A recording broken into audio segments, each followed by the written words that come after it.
Assalamualaikum warahmatullahi wabarakatuh. Halo semua, jumpa lagi bersama Musal Channel di sini. Kali ini admin akan bercerita tentang Saweri Gading dan sebab surutnya Teluk Palu. Namun sebelumnya jangan lupa subscribe untuk kemajuan channel ini. Itu mau Palu. Cerita rakyat di Lembah Palu yang mengisahkan tentang surutnya air laut dan terbentuknya lembah saat ini tidak bisa dipisahkan dari cerita Saweri Gading sebagai tokoh utamanya. Saweri Gading dikenal sebagai tokoh legendaris dari Luwu, Sulawesi Selatan bersama anaknya Lagaligo. Cerita tentang Saweri Gading ini dikenal di hampir seluruh wilayah di Lembah Palu. Ada beberapa versi di sejumlah wilayah di Lembah Palu tentang cerita Saweri Gading dan surutnya laut di Lembah Palu tersebut. Salah satu ceritanya, konon suatu ketika Lagaligo datang dengan perahunya dari Ganti ke Sigi. Sesampainya di sana, ternyata sedang dilaksanakan adu ayam dan Lagaligo berpartisipasi. Tapi dia kalah melawan ibunya Nili Najo yang merupakan Ratu Sigi. Dia menjadi sangat marah dengan kekalahannya tersebut, sehingga dia hampir berkelahi dengan ibunya. Tapi untungnya ayahnya Saweri Gading datang dari Palopo tepat waktu, dan dia menyatakan bahwa itu bukan masalah ibu dan anak yang saling berkelahi. Untuk mencegah agar Lagaligo sekali lagi berlayar ke Sigi dan menyebabkan bencana, Saweri Gading memutuskan untuk mengusir laut. Dia memerintahkan anjing hitamnya yang bernama Buri, yang kemudian menggonggong ke arah laut hingga laut berangsur-angsur turun. Sebagai pengingat kejadian ini, sepotong kawasan pantai di Loli diberi nama Tasi Buri atau Laut Hitam. Versi lainnya dari kisah ini menyebutkan Saweri Gading tinggal di Ganti dekat Donggala di masa lalu. Pada saat yang sama, di Maku, Bakulu, hidup seorang ratu perkasa bernama Bunga Manila. Pada kesempatan sebuah acara besar, Bunga Manila juga mengundang Saweri Gading untuk hadir. Saweri Gading datang dan membawa ayam jantannya yang berani bersamanya. Dia menyarankan kepada ratu tersebut agar ayam mereka bertarung satu sama lain. Dengan pertaruhan, ketika Saweri Gading kalah, dia akan menyerahkan kapalnya ke Bunga Manila. Sebaliknya, jika Bunga Manila yang kalah, dirinya akan memberikan kerbau dan kambing kepada Saweri Gading.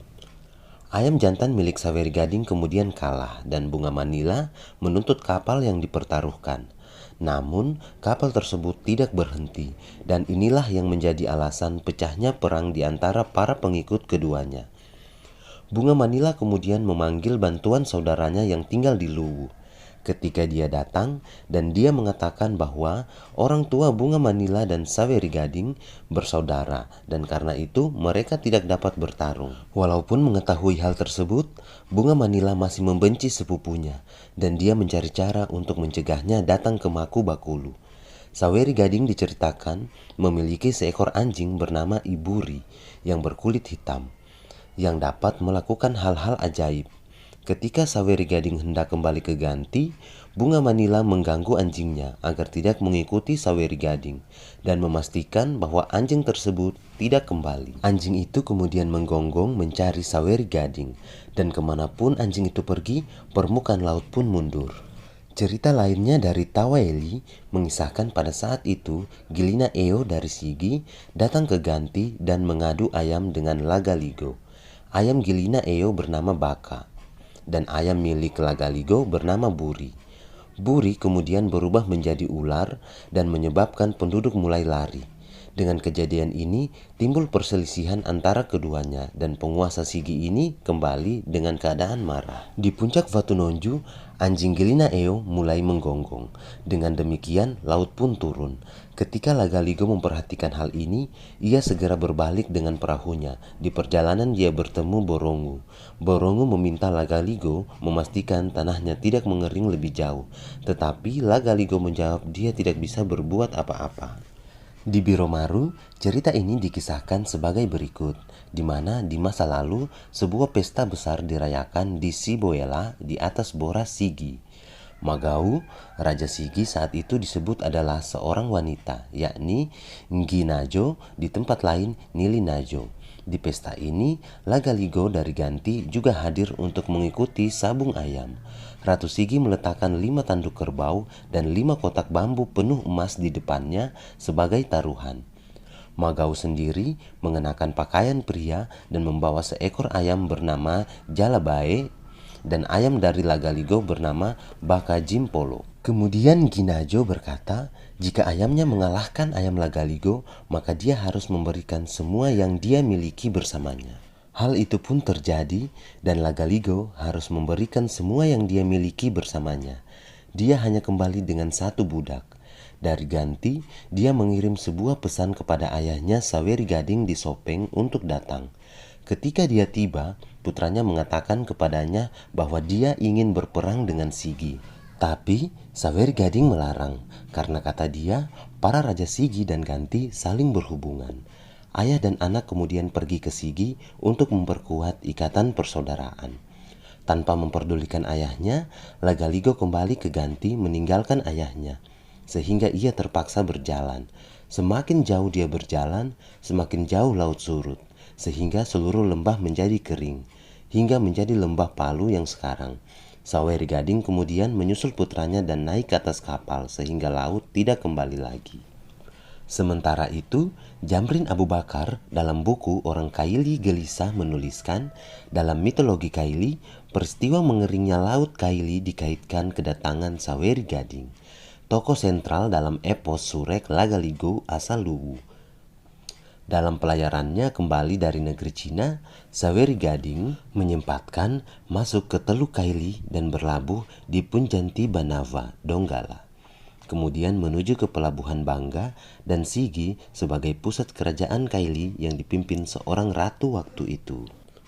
Cerita ini merupakan versi lisan dalam mitologi Tokaili atau orang Kaili di Lembah Palu.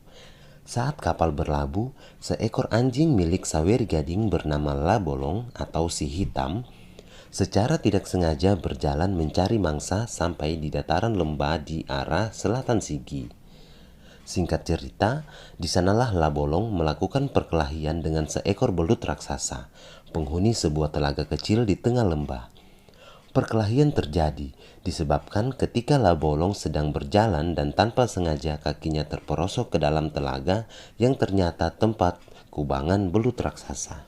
Merasa terusik atas kehadiran seekor anjing yang mengobok-obok tempatnya, belut raksasa penghuni telaga pun menarik kaki anjing hitam tersebut, sehingga terjadi pertarungan maha dahsyat dalam kubangan sampai-sampai menimbulkan gempa bumi. Labolong dan belut itu akhirnya keluar dari dalam telaga.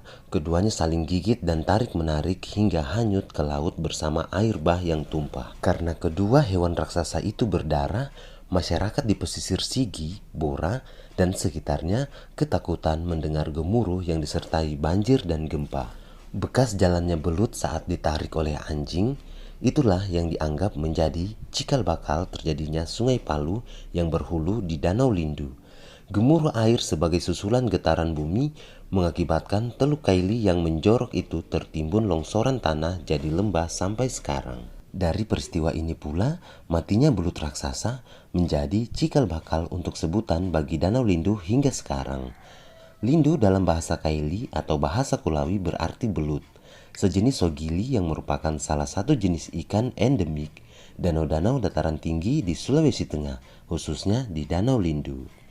Menurut legenda, kapal Saweri Gading ketika itu terdampar di Sambo, sekarang menjadi Kecamatan Dolo, sehingga di desa ini ada gunung yang kalau dipandang dari jauh menyerupai perahu.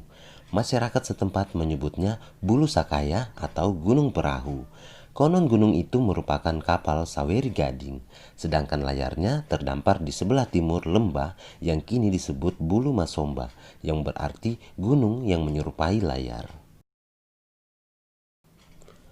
Dari cerita dengan tokoh dan alur cerita yang beragam namun memiliki kemiripan tersebut, jika dianalisa lebih jauh, dapat mengerucutkan analisa pada sejumlah hal. Pertama, interaksi antara Luwu dengan wilayah Lembah Palu seperti Sigi dan wilayah Banawa di Semenanjung Donggala.